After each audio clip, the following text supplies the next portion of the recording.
இங்க ஹீரோயினா அவங்களுக்கு கல்யாணம் ஆக போற சமயத்துல பைத்தியம் மாரி எல்லார் முன்னாடியும் கத்திந்திருப்பாங்க. இப்ப அடுத்த நாளே அவங்க புருஷன் இறந்து போனதுக்கப்புறம் ஹீரோயின தான் எல்லாருமே சஸ்பெக்ட்டா வச்சு தேடிக்கிட்டு இருக்காங்க.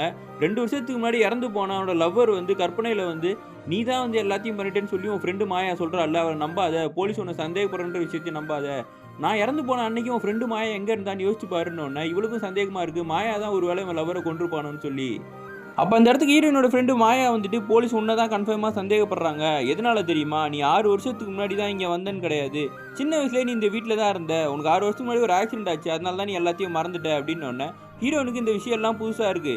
இன்னொரு பக்கம் டிஎஸ்பியும் அந்த வீட்ல போய் ஹீரோயின் சின்ன வயசுல இங்க தான் இருந்தான்ற விஷயத்த அங்க இருக்க எல்லார்கிட்டயும் விசாரிக்க ஆரம்பிக்கிறாரு. ஒரு பக்கம் இந்த இறந்து போன 3வது பையனோட ஒய்ஃபோ அதே வீட்ல இருக்க நாத்தனார் புருஷன்கிட்ட போய் பேசிக்கிட்டு இருக்கா. இந்த வீட்ல எல்லாருமே ரொம்ப மோசமானவங்களா இருக்காங்க. நம்ம 2 பேர் மட்டும் தான் கரெக்ட்டா இருக்கோம். நம்ம 2 பேரும் இந்த வீட்ட விட்டு ஓடிடலான்னு சொல்லி. ஆனா ஹீரோயினோட நாத்தனாரோ வெளியில ஒருத்தவங்க கூட ரிலேஷன்ஷிப்ல இருந்துகிட்டு இந்த மொத்த குடும்பத்த எப்படி கவுக்கலான்னு சொல்லி பிளான போட்டுக்கிட்டு இருக்கா.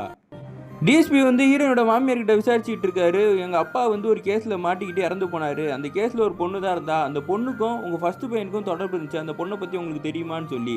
அதெல்லாம் எனக்கு எதுவுமே தெரியாது. ஆல்ரெடி என் 2 புள்ளைய இழந்துகிட்டு இருக்கேன். என்கிட்ட வந்து கேள்வி கேட்கிறேன்னு அவங்களும் திட்டுறாங்க.